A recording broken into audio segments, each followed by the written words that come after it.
All right, we welcome the public to the Waunakee Community School District Co-Curricular Committee. Our co-curricular activities are voluntary, school-sponsored programs, which largely occur outside the instructional day.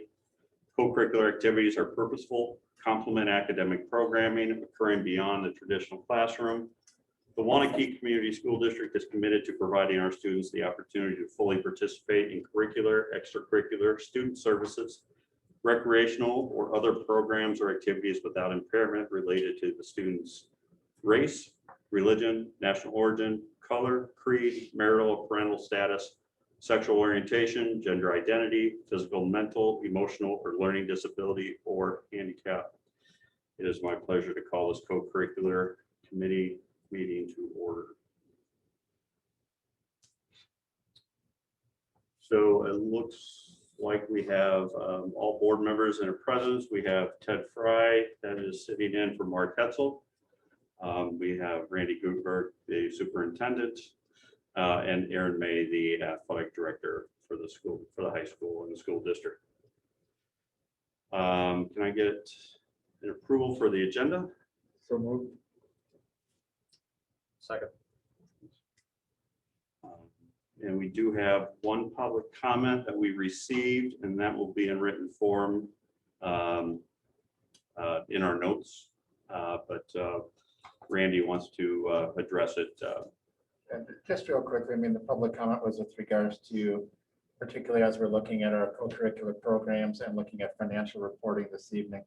The question was with regards to Title IX compliance. And those are some things that we have talked about between this committee and also our facilities committee with regards to, if you recall back a few years ago, we provided approval at the board for the girls softball program to raise funds for lighting around the softball field. And that was certainly approved, obviously being a good project, but also want to bring in to expand that facility in line with kind of what's happened with also with baseball. That's a piece I think that we should just continue to watch as we move forward, as if we look at facility projects. We've also heard from parents in the past with regards to gymnastics program, because they share space with in the old gym at the high school, and with the setup and take down of all of their equipment, not really having a designated place where the equipment can stay up throughout the duration of their season. That's a piece that that we are looking at addressing again as we have additional space needs and how we can give them a more place where their equipment can stay up. So there's some pieces I think that we've already have in the queue for our discussion, and some of that kind of pertains to tonight. So I just wanted to kind of give a little context of some of the things we've already been talking about with regards to those two items, and will be continued items for us moving forward.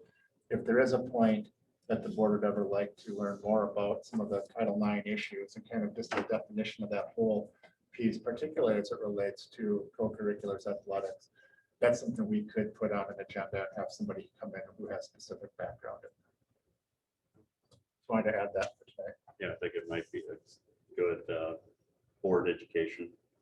Sure. For 20 to 30 minutes or something before a board meeting. All right, so the main thing on our agenda is to review and discuss the annual co-curricular report for last year, 20 to 2021.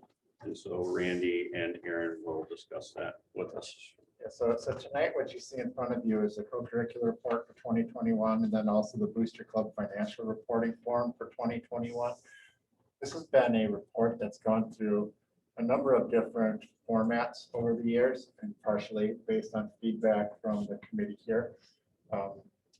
We can go through this in as much depth as you would like. I think it might be helpful to at least start with letting Aaron touch on kind of the high points of what he saw really throughout this last year with co-curriculars, some of the objectives and goals he has moving forward, and then some pieces that I think just kind of give us some areas as far as what he sees as far as the program and areas that we can continue to work on and keep our eyes on. So Aaron, I'll let you kind of start off with, why don't you start off with the co-curricular report piece. I see Brian Borowski has joined us as remotely. The way we kind of have looked at this is Aaron does all of the athletics And any of the other co-curricular pieces, the clubs really fall with the other administration at the high school. So, but I'll let Aaron kind of walk through it since he and his team are the ones that put this report together. Yeah, so the first chunk is just the participation numbers. I don't think we need to, so unless you have questions about that, I was just going to let you guys look through that. And then the academics for high school Class A sports, and along with just some academic accolades for our athletes and athletic accolades for our athletes. And a brief summary, in the past, that's something the board has been interested in terms of the number of code violations in the school year, which we still had some, even though I think we spent the majority of the year in a virtual setting, which made some of the reporting a little difficult. Aaron, I got just because of COVID, because of decrease in maybe enrollment numbers or something, did we see any teams really drastically dip or increase in the number of participants from you know, no, in the sports and the things that we offered, remember there was they were all fairly steady. There was no significant increase or decrease in the numbers. You know, Sun Prairie, who was the lead school for our girls hockey club, chose not to run the season. So unfortunately, those girls had to find other avenues to participate last year. The equestrian team, the WAHA, the Wisconsin Association of Horse Riders, I think I'm getting that right. They chose not to run a season, so that's why we have some things not reported there. But if you look at our numbers, you compare them to previous years, they're fairly steady. That was really a difficult balancing act with the fall sports that we offered in spring, butting up against our spring sports, because that was a situation that we've never had before, where we've had that kind of an overlap between two different sports. So sharing those athletes was a lot of work between those coaches to be able to do that successfully or relatively successfully. So the overview, if you remember last year, we basically four sports seasons in 1 year. In the fall, we held what at that time Dane County was calling low risk sports. That's basically our individual non-contact sports in the fall: tennis, golf, cross country. And you know, competitively, we were on the field. We were successful. We were able to minimize the impact of COVID on those teams. We really were able to get through that fall season with no reschedules or cancellations as a result of COVID. You know, we did have to pull, I think, a couple kids out of an event, but we never had to actually cancel out an event because of that. Winter sports was more challenging at that time with everybody being indoors. Dane County becoming more strict. We started winter sports practice the end of December. First official practice was December 21st. First official competition was in January 5th, with some pretty restrictive practice rules from not just the district, but also the county, where they weren't allowed to have contact with each other. They were masked up the whole time. And we were able to really, I think, in terms of being able to have the sports and compete, we did succeed in that. One of the things we did find out is in this stressful time, being able to communicate things properly and effectively was a challenge. And it's definitely something that we looked at over the summer and how we can change those things. I know we've had conversations, whether it's myself and Brian Borowski, me and my assistants, and try and improve those communications. And I'll touch on a little bit of that later on when I look at our goals for next year too. In the winter season, we did have to cancel out a couple girls basketball games and one wrestling event because of some COVID concerns and issues. But otherwise, we were able to hold all of our winter sports and have a season that way. So there were some definite considerations there. The alternate fall season, if you remember, the WIA made a carve out for schools in our situation where at the time the county wasn't allowing contact sports basically to happen. That was March to mid to early May, that season happened. And for us, that was football, boys soccer, volleyball, and then girls swim. Now, if you remember back, we had actually given the okay for girls swim to go in its normal time of the year. But after looking at the logistical hurdles, deemed that it was going to be too difficult to do. And that's why we moved it to that alternate season. We were actually able to hold all of those sports. We didn't have to cancel any events during that season at that time. So that was huge. And so you can look at that. And then in the spring, I want to say the spring was, I put in there, was our quote most normal season. If you came to a spring sports event, outside of some of the restrictions on attendance, it looked almost like any previous spring we had, whether if it was a baseball game or a soccer game. At the time, the COVID numbers were reducing. We had, Dade County was opening up, so we had, I think, as normal of a spring as I think we could have hoped. If you would ask me that in October, November, I would not have seen that. But so we were able to hold everything. I think the biggest challenge was communicating the information effectively to our community. Couple of things we identified is we have a bunch of different avenues of communication, and so oftentimes parents aren't sure which one to follow, find, or trust.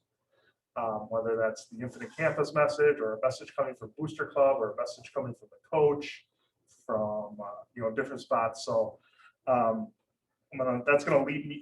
If you guys have any questions on that part, or anything you want me to touch on or add into that sort of summary. I'm going to hop down just because it's the last thing I talked about in that part, to where it says team communications and records retentions. One of our moves this summer, part of it was, and we weren't different. Most other districts allow coaches to use, quote, their personal emails or personally generated emails. After some of our conversations with Brian Grabarski, we've moved this summer. All head coaches will use school emails, so that way parents can know that it's coming from the school.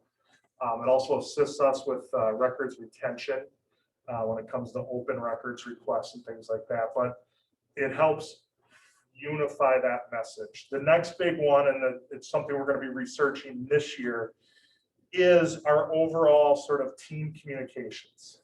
I think all of you have kids in the district. Sometimes I even get overwhelmed with the number of Infinite Campus messages. And we just found that they're not getting read, even when there's very important information in them. And so we're looking at different ways we can address team communications.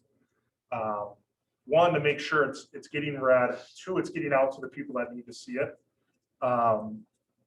And that's going to be sort of a multi-pronged attack, whether that's still using Infinite Campus for our team communications, improving the information, the accessibility of the information on the district's co-curricular websites and web pages, but also looking at other messaging systems. We have a lot of teams that might use Remind or Team Snap or some of these other messaging programs. One of the things I would like to do is bring those all under one umbrella, because those messages ultimately can be potentially open records requests. And if we have one team out there using one thing, I can't manage that. If Randy gets an open records request, it's difficult for us to manage that message or that information and get it to Randy so he can comply. We currently pay Huddle, which is a company, and part of that is team messaging. So I want to bring everybody to that.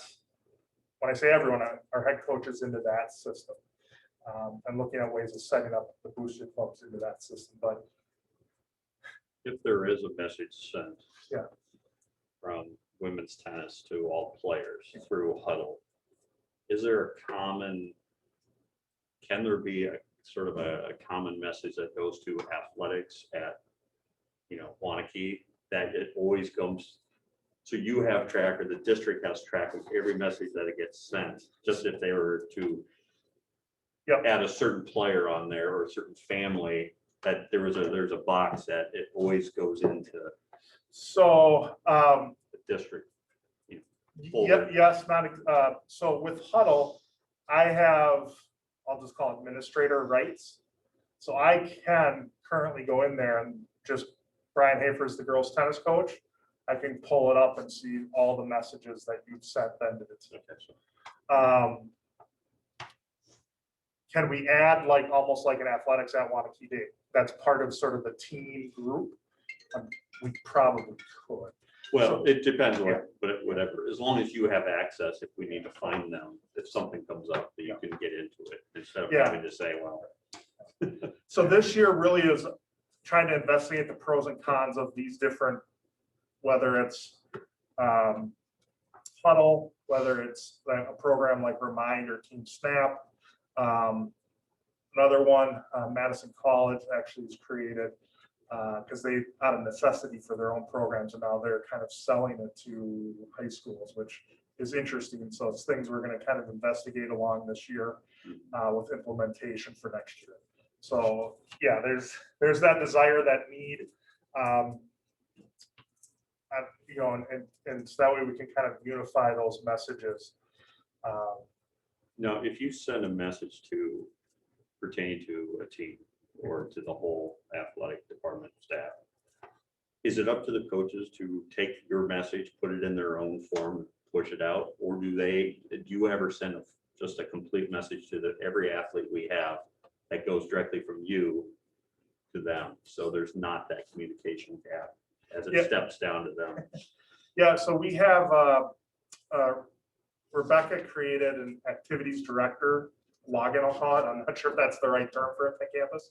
So I can basically send that message out to the entire district or to just the boys soccer team. So typically what I do is if I send that message out, I will also put that in an email to the coach and to that booster club and say, this message was sent out via Infinite Campus today. Please also share with your contacts. Because this was a couple years ago, I know we were having issues with Infinite Campus messages going to everyone. And so this just as sort of a backup to get to both of them. But like I said, one of the, I at one point had 3 boys in 3 different buildings, and after a while, you're just kind of like, it just kind of becomes clutter. So you just, Yeah, it's important, it'll come to me again. The important things that come from you for every student athlete we have. I just feel like if we do a step down to you, to the coaches, to the players, to the parents, to the booster, we're going to lose something in translation there. So I think as long as you're putting out something that gets translated directly to them, then there shouldn't hopefully be that loss of communication. Yeah, and along with the communication, one of the things that I wouldn't say it's a next year plan, but it's on the planning, on the list for say the next 2, 3, 4 years. And Annie Blackburn and I have talked about it is how can we make the co-curricular page of the website more functional? And so part of what I want to work on, and if you'll see one of my goals this year is review the co-curricular code. Well, similar thing is, and I don't think it's nearly as in depth as we're going to do with the co-curricular code, but basically bring in a parent focus group and a student focus group and go, okay, if you're coming to the co-curricular site, what's the absolute information you need to have? Oh, I need to know how to register my kid. I need to know where the physical card form is. And so it's gotten a little bloated. I think some of the stuff we can pull out, but I think I want to go through almost like a focus group before I start pulling things out, because I know what I use on that page, but I don't know necessarily if I'm not maybe the normal user, just because of my position. Yeah, no, I was talking more about, hey, field's closed today or maintenance stuff, like it comes directly from you, doesn't get to the coach, and the coach has to send something out, it comes directly from you, saying field's closed for maintenance or something like that. Yeah, So, yeah, so that's definitely something that's on our goals and our plan to have going forward here. So I've kind of identified 5 areas for this year that we're working on. The first one is online tickets. A few years back, we moved student activity passes online. That was really successful. Kids liked it. I think the parents liked it. Kids liked it because they always had their pass on them, because they always had their phone with them. So they never had to worry about losing their activity pass. We liked it at the school because it was much easier system. Previously, they would order it through a Google form. We would send it off. They would make these hard cards, plastic cards, and then the kids would have to come pick them up, and kids would lose them. Kids would never come and pick their card up, things like that. So this is, as soon as they pay for it, it's on their phone.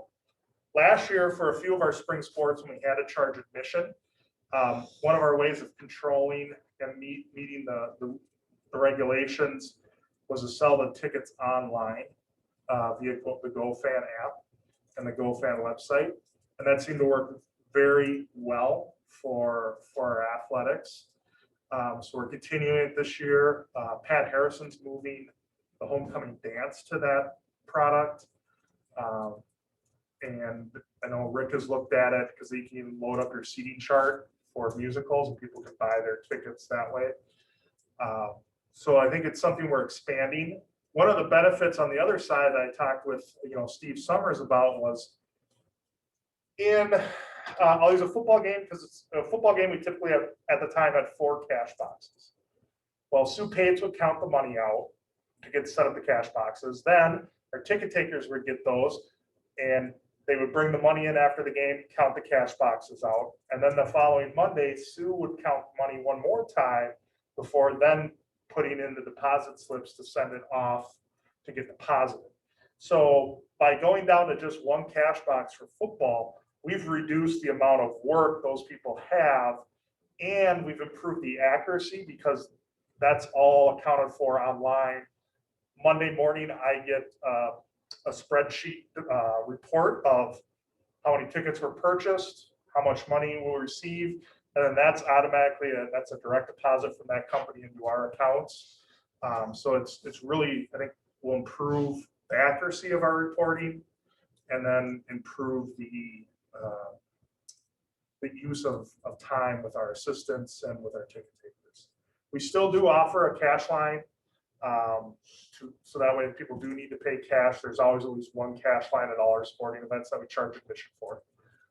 But that's something we're looking to continue to expand. So this year we have the student activity pass, a family pass for $150, and then we have 10-pack of tickets for $40. So you save $1 a ticket if you buy it via the 10-pack. And then last year, it's been on our to-do list for digital communications class was to get to live streaming. They got thrown into the deep end last year when we weren't allowed to have as many people at our events as we would like to. And they kind of put together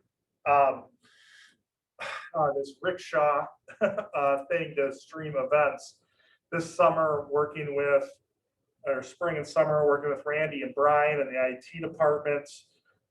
Business office, we were able to actually purchase what they needed to get that up and running. And if you've looked at any of some of the first events here, we've had some home soccer, home football. The stream has been really good. It's actually been viewed. Our first home football game had over 2,000 views from 34 states, 2 different countries. Last week's soccer game, we actually had someone from Ireland watching the game. So it's getting out there. People are watching it. So, and the kids have done an amazing job. They've taken that thing and run with it, which has been pretty cool. So if I can add something there, Brian. When we added that class in Jason McConnell's room, a year ago, just before all the COVID stuff hit. The concept was that there would be a phased in of how we would do some of the streaming. Last year, as Aaron said, it threw us right into the mix of it right away. We have a great group of kids who then kind of moved us from like what our year one implementation was to having needs that were like year 3 or 4, because they already were doing what we were planning to do in year 3.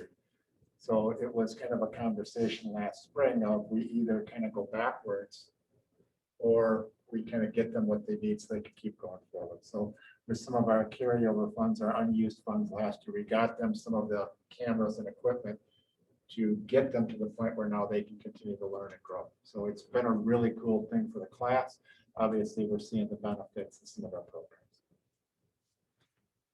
The next piece I put on there, the Electronic Hall of Fame. So for the last couple of years, we've been dealing with with an issue, but it's a good issue to have. We're running out of trophy case space. One of the issues we run into, the way it was explained to me by our custodian at the time, is if you know how our trophy case in the field house is set up, there's the hallway that goes from the commons to the field house. The issue is the trophy case is too deep, so it sticks out into that doorway, and that's a fire issue, fire marshal issue. So we can't truly build trophy cases going back sort of towards the field house at present, as we presently have them. We'd have to do some design issues. So one of the things we actually looked at, okay, so we have some issues. How can we creatively work around these? And I was at Baraboo, and I noticed they've got this touch screen and you can look at all the schools. I went to Hartford High School and they had it too. And so this Electronic Hall of Fame, one of the things we're working on right now is it's a website, but part of that is we're going to have a touch screen in the field house lobby. And there you'll be able to see a record of our different sort of athletic accomplishments. If you look at our trophy case right now, you'll see like headshots of different athletes from different years. So right now what we're doing is we're taking those that Julie Fick still has, we're loading those up into the website. We're going to be scanning the older ones that we don't have digital files of. But then we can expand who we're actually celebrating. So there'll be almost like an athletics tab. I sat down and talked with Rick Braun and Molly Petroff a couple of weeks ago about a performing arts and celebrating our, whether it's solo ensemble, awards that our one act and our musical departments have won. And then the next step after that would be then our sort of our academic awards, so we can celebrate whether it's, you know, a national merit finalist person, and we can start building that out. So phase one is we're working on the athletics because we've already got it all. We've got the digital files and everything. So that's kind of the easiest stuff to load up right away. And then as we work with performing arts to get that information compiled and get maybe some headshots or some other type of photos. So what you can do then is you can go performing arts, you click on that, you know, it's a touch screen, you touch on that and you go, well, I graduated in 1998. And then you say, I was on the one act, and you can press that and pull it up and it'll say, you know, Dave Betcher, superior performance, lead actor. And, you know, or whatever the awards were for that time frame. So it's a way for us to celebrate more kids, but also and deal with the space limitations that we're running into now. So as we're compiling this stuff and building it, Sue Pates is working on that right now. But then the touch screen is going to go up. If you're familiar with the field house lobby, when you walk in, there's a to the field house, there's a display case with our Hall of Fame coaches. Ultimately, we're gonna end up taking that part down. The Hall of Fame coaches will be in that electronic Hall of Fame, and that's where that screen is gonna go. We're gonna move those coaches. We've had a couple different discussions about where to go with that. One thought is just to move them around the corner, sort of across from the trainer's room. There's a space on the wall there. Another discussion has been about maybe even creating our own little coaches wall of fame somewhere else. So where they're going to actually end up will be a discussion that I'm going to be bringing to our coaches tomorrow at our head coaches meeting. But it's something that we've been looking at. I think this electronic hall of fame will be neat because it'll allow us to really celebrate all of our students, not just the athletes. Are we talking one monitor, one station, or a couple of different? So at this point, we have one, it'll be one station. But we can, the nice thing is it's actually, it's basically just a website. So we could end up setting up a monitor in that area, the field house lobby area. We can end up putting a monitor on the other side on the hallway that goes from the commons to the field house. So you can expand it as we go. I guess right now we're trying to manage that expansion and make sure when we do load it up, it's ready to go there. And when you see this taking shape, when do you? So Sue is loading stuff. She's been loading things up this month. My goal is to have it up in a somewhat presentable format. That's the wrong way to say it, but up and ready to go for the winter sports season. That's where we're at. That's where I'm at right now. That's my goal. And so that way, hopefully in November, when we have our first girls game or our first boys basketball game or something, then it's there. One of the other neat things, Jason's digital communications class kids have already figured out how to put promotional videos onto that screen. I was like, we haven't even loaded the screen up, guys. Like let's one step at a time. Yeah. I already concerned with the touch screen at this point, but I didn't. Yeah. I already touched a little bit on team communications and the records retention. The last thing that I put on for school year goals, on a 5-year cycle, we do more of a deep review, not just sort of edits to the code. So this September, October, I'll be putting together a committee, basically made up of some coaches, some student athletes from my athletic council. Administrators is typically myself, and I try and rope in one of the assistant principals. Then I open it up and get a couple parents. And we review all aspects. When we talk about, okay, what are the requirements from the WIA? What are our alcohol, tobacco, other drug language? What are the consequences? Are those consequences still appropriate? What is our academic eligibility requirements? Are those still appropriate? Do we need to increase them? Require more, require less, change it to a GPA, whatever it might be. And the goal for that would have that completed. And would be something that would come to you as a committee for approval, revisals, before it go to the school board for full approval in the spring. And then the next year, we would do the same thing with the middle school code, and then the following year with the coaches handbook. Any questions? So you mentioned potentially making room for whatever you're doing with the coaches, moving that one. So what you see for the display cases now, that's just kind of where it ends right there, and that's it. At this point, I mean, probably at some future date, I think of doing something else, but it ends here, and then you go to and that would include anything like in any curricular activities. If they win state and they get these trophies, is there a different trophy case that would be displayed? Or so for our athletics, just anything, Yeah, I know so there's they're all throughout the school in different areas. So we would still find room and still make room for those state trophies, conference titles. We've, as a practice, have basically kind of said, if it's a third place trophy in the Verona invite, we're not displaying it because we just don't have it. But those state tournament, state title trophies, and things like that, we've still displayed. We have academic trophy cases that are kind of, I'll call it the backside of the old gym. That's where a lot of that stuff has been housed. So we would continue to add to those things. This is just another way, I think, to present that stuff. You're running out of space for like the all-state pictures and all those things. Yeah. They're kind of not having a place. Yeah, and we don't really have, that's things that we're missing out on. There's some kids that are kind of, their photos are stacked behind other photos, and it's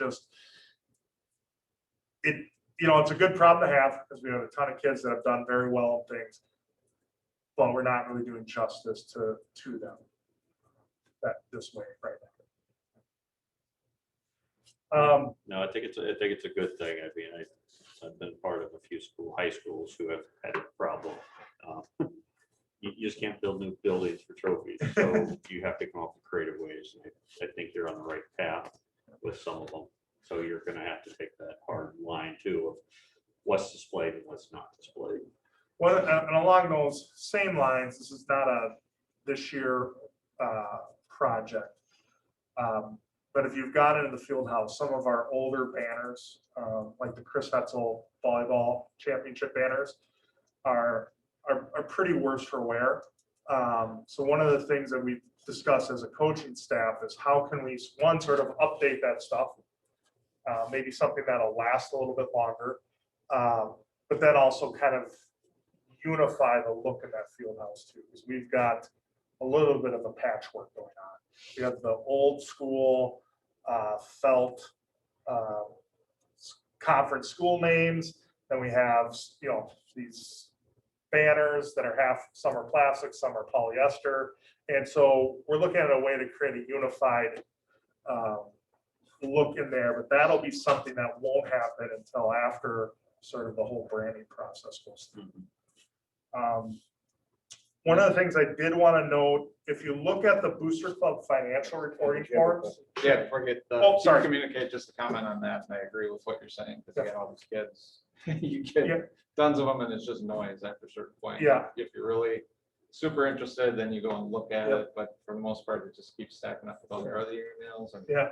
so if there was something, and what I've found too, with the different sports, when it comes to, is the game on because of this, that comes from another site or this. So whatever it is, if it's some sort of consistent, I know I could search for this key phrase and I know I'm going to get this, because I think a lot of times it's difficult to know. So it's a great idea that it all would come through one, but then having that, I know I can search for this and I'm going to find it. Yeah, and that is truly a challenge. We have, because we have, and it's, whether it is, the boys basketball has a website where they have their schedule, and so parents will go there. But that's not the schedule that, as us AEs in the conference, use to share information about if the game is canceled, if the location's changed. And so that's, like you said, that's one of the issues that we run into too, is the different groups using different tools can lead to issues sometimes. I wanted to touch on the financial reporting form. This thing has gone through, I think in my time, just 3 or 4 different phases. We've kind of boiled down the revenues into 4 large categories: membership fees, fundraising activities, sponsorship dollars for things like sponsoring a poster, putting your name in your company's name in a program type thing, and then just straight up cash donations. So that first page, you can kind of see the revenue that these booster clubs have brought in. Again, this is all self-reported by them. And then if you turn the page over, that's their expenses. And the one thing I just wanted to touch on, it should be up there. I don't know if that's the live one. This is the actual spreadsheet. Okay, because right before I was leaving, girls soccer for some reason, and I didn't catch it soon enough, didn't record any expenses, and I know they had expenses. But she said she was gonna put them in this afternoon. I sent her a message right around lunchtime reminding her, but I don't know if I wasn't able to see if they put anything in yet. So that's why if you're wondering why girls soccer had no expenses, that was just an oversight by their treasurer and myself. But some of these different expenses, and then again, we've tried to use broad categories that apply to all the groups, whether that's uniform and apparel purchases, travel, food, equipment, special events. And you'll see a page there that kind of has the notes on that some of the booster clubs have made about what they spent it on, whether that's, raffle golf outing, fees for uniforms, water jugs, the Waunakee Junior Open that they helped put on in the summer. So you get kind of an idea of the expenses there. Just to clarify one thing, and one of the things you did a couple of years ago was you put in place a uniform replacement cycle. Yes. Okay, so that's a piece you worked with the booster clubs, because that was a concern of the board, was that uniforms, or at least the perception was, is that there was a lot of money going into replacing uniforms every year. You put that into a cycle, so whether the district was purchasing them or the booster club was, that they were on a cycle. And some of these apparel things could be a Spirit t-shirt as well, Yes. or something else. So that's Yeah. not all uniforms. That can be a plethora of different things. But the uniform replacement is on a cycle that you put forth a few years ago. Yeah, so we're on a 4-year replacement cycle. I know we have some sports and some boosters that would like to be on about a 2-year replacement cycle. Which just is not feasible within my budget. I budget out, basically it's an estimated amount based on the number of athletes in each sport and the approximate cost of one set of uniforms. And then anything the boosters want to spend above and beyond that is up to them, but this is the amount that I have budgeted. I approximately set aside $8,000 to $9,000 a year to help different teams with their uniforms. So that's trade-off there. It's something that's worked out well for all of us, I think, or hopefully.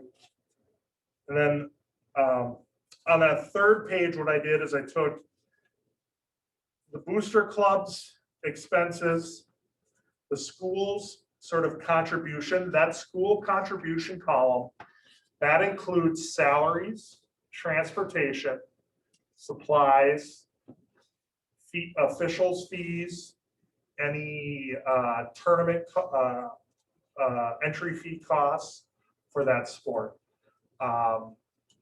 So if you look on the third column, the total cost, that is the expenses of the booster club for that year, plus our school contribution. And then if you look at the fifth column, that's basically taking the total cost and dividing it by the number of athletes participating. To give you, I'll call it an estimated per athlete cost. But it kind of gives you an idea of the breakdown of where we're at with some of that stuff.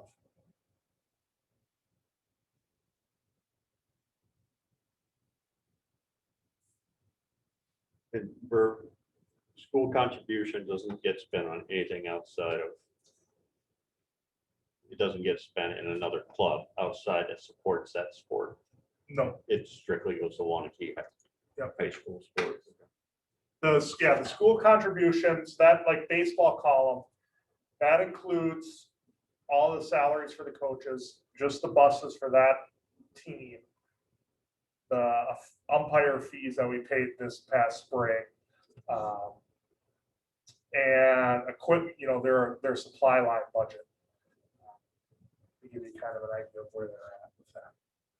And if you look on the far right-hand side, this was something that I think 2 years ago, we had some board members that are very interested in, is who's housing the money, who's holding on to the money. if it's a 5, that's a 501c3 that booster club is set up as. If it's an S, that means the school's holding those funds as through 21 accounts.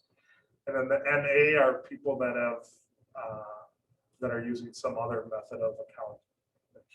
We're pushing to have them either come over to the school or to create their 501c3. So we keep school contribution with us. Yep. That doesn't get shifted at No. some point. No. No. Yeah, that stays all with us. And as I explained with the booster clubs, let's say we are going, uniforms is a good one. If any school dollars are going to be used, we're required to follow all of the school purchasing rules, whether that's competitive pricing, if it has to get some, if it's over a certain amount, it has to get approved by me, or if it has to get approved by Randy. So, a single dollar of the school funds are being used, are following all of the schools' spending requirements. But the booster club money doesn't. If they're Unless they're spending, in the S category. yeah, unless they're in the, unless they're the S, like dance or something like that.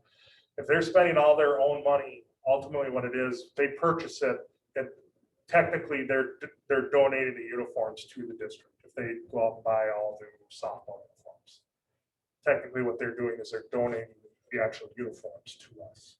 Have we put sort of a hold on this year until the branding is done on any new uniform spot? I know some just got purchased. We've told them to be super generic, I guess is what I've said.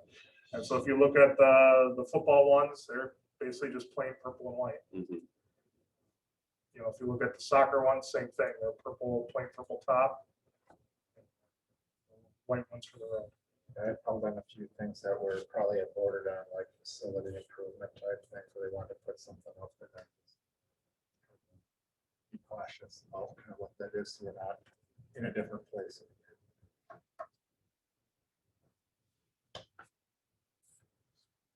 Anybody have any questions regarding that financial side? Looking at the booster clubs, if you go back to the first spreadsheet. Yes, membership fees. So if a booster club has membership fees, are those mandatory for all members? To be a member of the booster club, yes, but you don't have to be on the football. You're not required to be in the booster club to be on the football. Okay, because I mean, some of these are like boys hockey is $635 per kid per season. Basketball's $300, baseball's $300.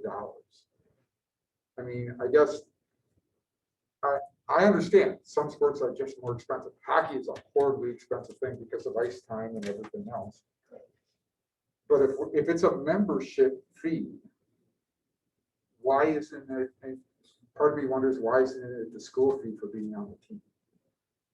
Why is it the booster club charges a membership fee for someone on the team? And we've had a couple email complaints of parents going, why am I being harassed to give somebody a couple $100 for my kid to play on a school team? And it's. What I recall, and I'll use my experience as a parent. My daughter played basketball, and the booster club fee was like $150. And I think it was, a lot of it went to, at that time, they would have some sandwiches and stuff that would go after the game. And that was part of what you were paying for. There may have also been like a spirit pack or something that came with it. But we've also addressed, Aaron's addressed this with booster clubs. If you have a parent, a child who can't afford to do that, that we're still finding ways that they are getting their sandwich, they're still getting their t-shirt or whatever goes along with it. That's kind of how that's really kind of been put in place. I think that's where a lot of those things have been utilized. We do some of the team dinners, and some of those things are often sometimes paid for out of there.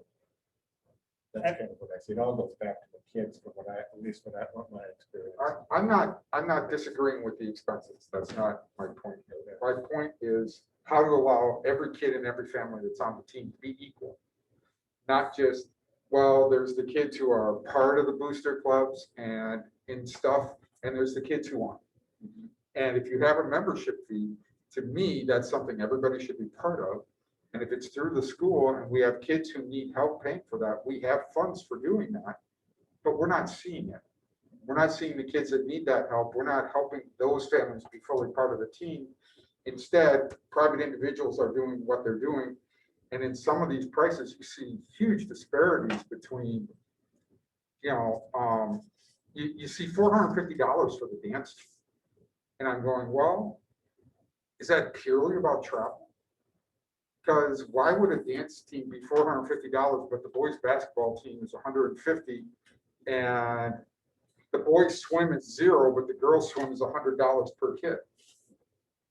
That something, it just strikes me that we're not helping the families that need the help be fully on the team. And the disparity between even boy and girl teams versus teams that, I mean, it's almost $100 for girls tennis and it's $50 for boys tennis on the membership fee deal. Why? Well, we can go over a couple, we can talk about the different, why the prices are different, and we can talk about whether or not that's a fee, something that you guys want to take on. The hockey booster club fee is where it's at because it helps offset the ice time. Right, it's all about ice time. And then that'll always be where that's at. Where's the girls hockey? So the girls hockey team isn't on there because we're a co-op run by Sun Prairie. So it's not our booster club, it's their booster club. So all those fees, everything is all reported to Sun Prairie.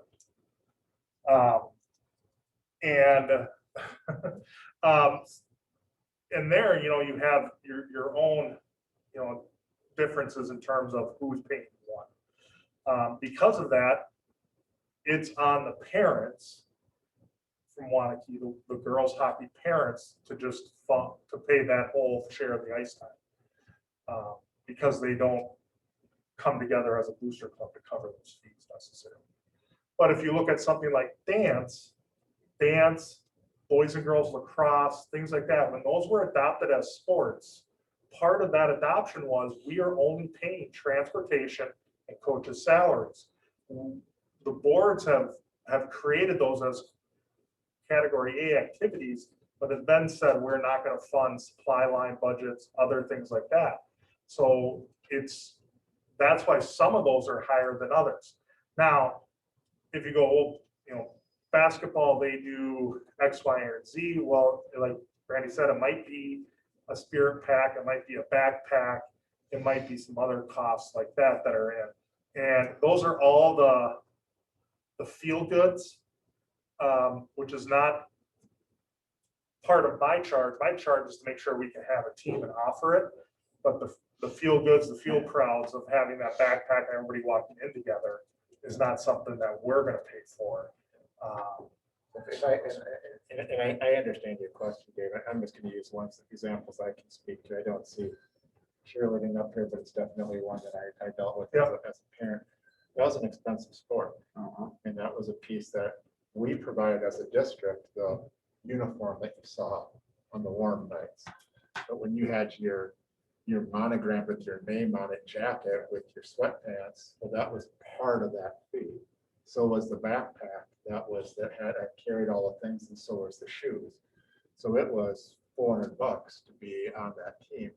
And then the piece that like Aaron and his team would work through is if there were kids who couldn't afford that piece, we then found ways to make sure that they could participate and still receive those items. We found ways to kind of work through that, which I think is part of your point. You don't want to exclude anybody. So that's been a piece working with all the coaches to make sure that we are addressing everybody's needs.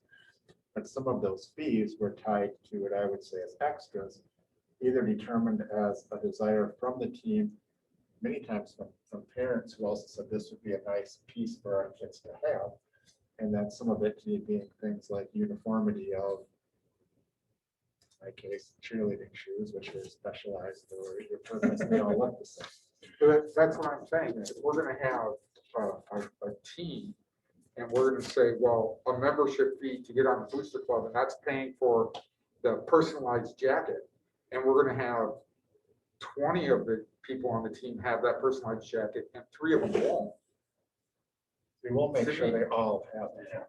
There's no kid that's ever going owed it, that's still a piece that even if you don't pay that, that's the piece we make sure that that is either supplemented by the booster club to pay for that for the other kids, or we've found ways within our own budgets to make sure that we cover that for kids. We haven't had kids who 20 have it, 3 don't. We haven't run into that. And in the cases where it has come to our attention, we've made sure to correct some of those things. Because that's a piece we don't want to have. Is there, and you might know from other, the membership fee thing still works. It's hard to wrap your head around that it's $37 to be a member on the football team and it's $450 to be a member on the dance team.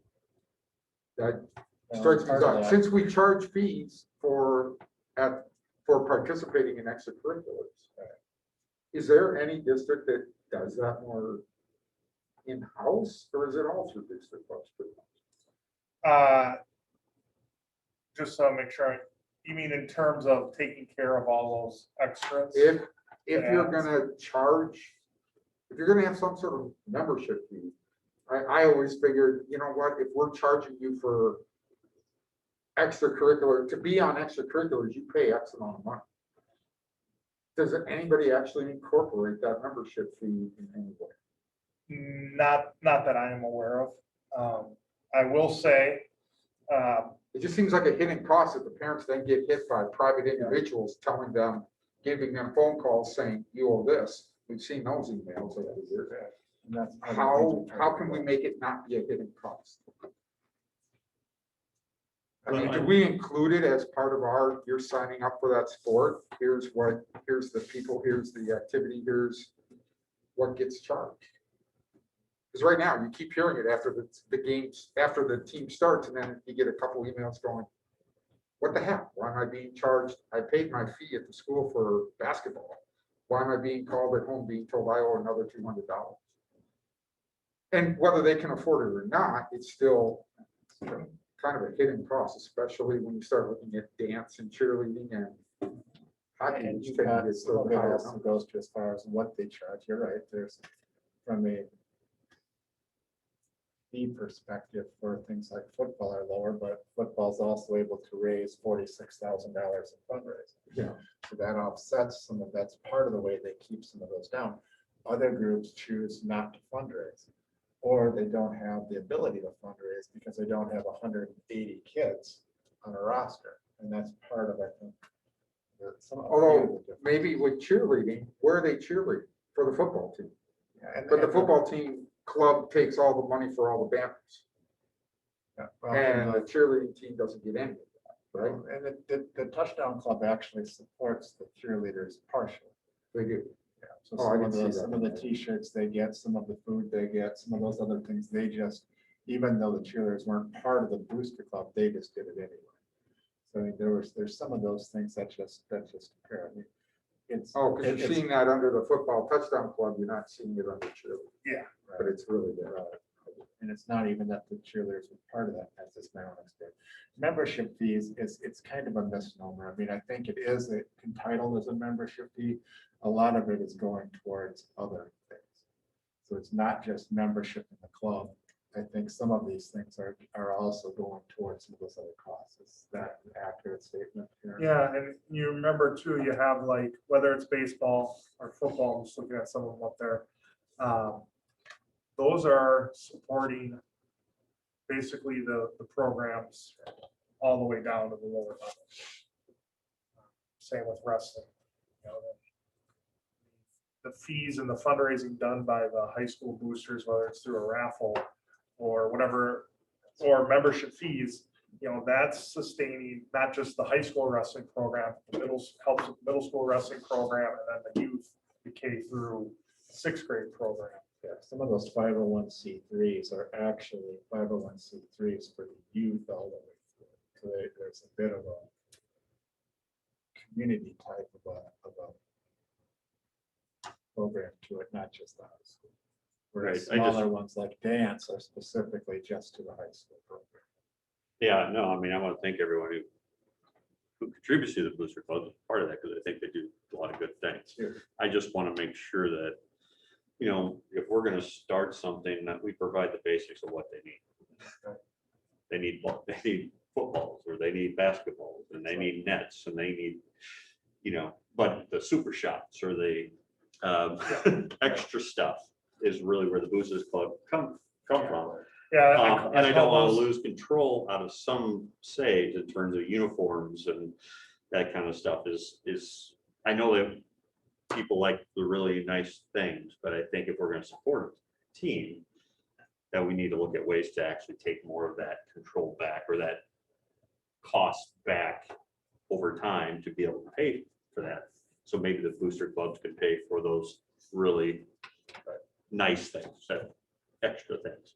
Yeah. And that's where they've always come from. Yeah. But it's just sort of has blown to a point where it's now starting to, I think, tread on decision-making from the district sometimes. So, and I just don't want to lose control of that.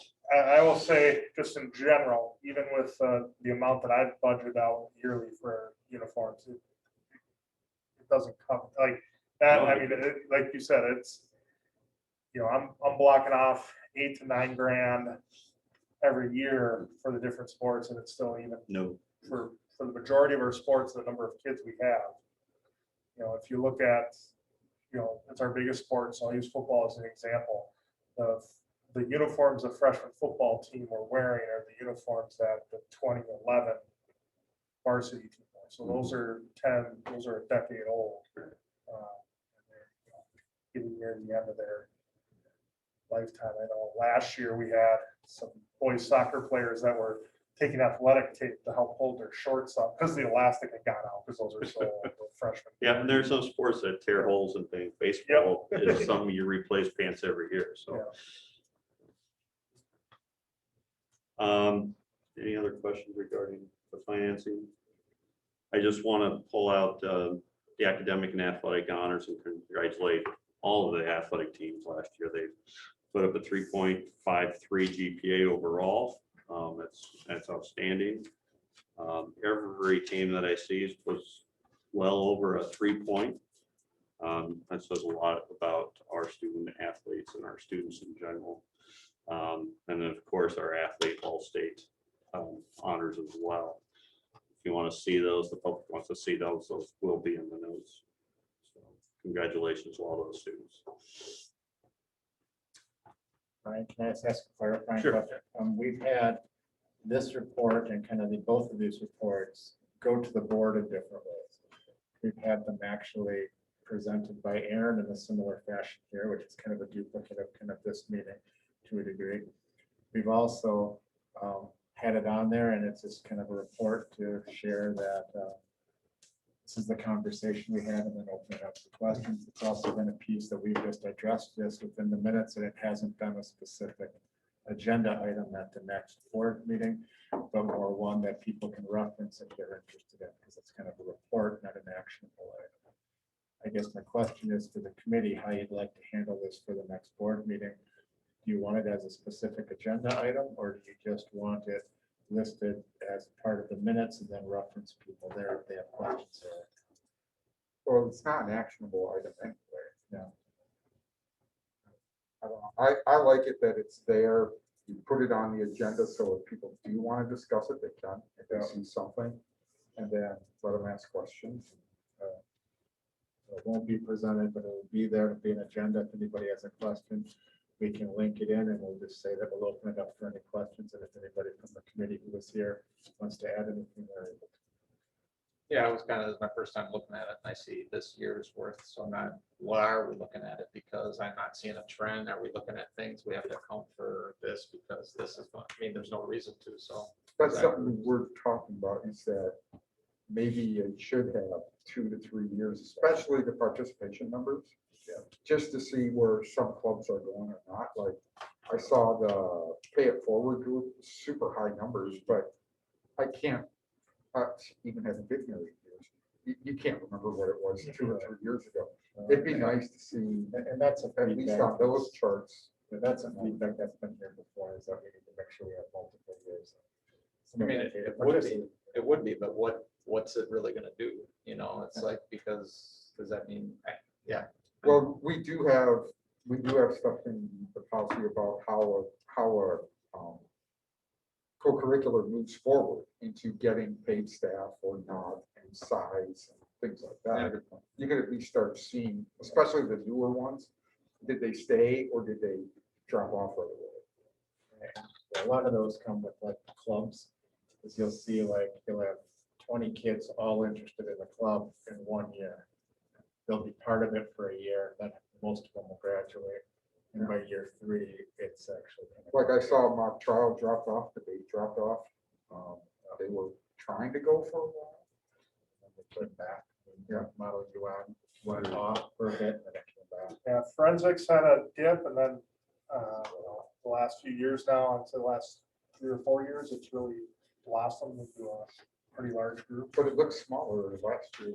But you would Yeah. expect it to be a little smaller. Yeah, I mean, What are you gonna- because different groups were, some things were brought back, some things weren't brought back, so what we could and couldn't do kind of varied, changed kids' interest. The hard part last year with our clubs and our orgs. So sports, there's kind of a built-in thing. There's a lot of carryover. We have, whether it's the middle school sports we offer or just the community sports that are offered. A lot of those incoming freshmen were already connected in somehow, whether it was because they had an older brother or sister in that sport, because the coaches kind of had that connection with the youth program, was able to, message those parents and those families to get them involved. Whereas something like a pay it forward, something like a forensics, there's not really a mirror group in the middle school. So that co-curricular fair at the start of the year, that connection, those first few days as a freshman are huge to get them involved into something. I'll even tell you, my son was a freshman last year, and he made the, when we were having the conversation, he's like, well, he was like, I don't know who Mr. Stens is. Why would I know if I want to be in that group? Type of that was kind of the conversation, not about Mr. Stens, but just about different things. He's like, well, I don't know that teacher. Why? I don't know if I want to be a part of something if I don't have that connection with that teacher. And so that was, I think, a struggle for a lot of our clubs and orgs that don't have that sort of natural bridge from a middle school offering to the following year. I wouldn't mind seeing in future reports too, if we can break down by freshman, sophomore, junior, senior. Again, because if we're looking at enrollment trends, I also want to look at trends of participation. If we find out that there's a sophomore year it's down in every sport, it's one of those things that we should be aware of. One of the things I'll comment, so in previous years, we've had like a revenue report in here. This year, we didn't have revenue, or last year, we didn't have revenue because all the ticket sales had to go back to the WIA. So that's why that's not included. We didn't sell any passes, any of that stuff. So that's why there's no revenues. Good. All right. Any other questions? Motion to adjourn. Second. All right. Meeting adjourned. All right, thank you guys. Thank you, Jeff, for sitting down.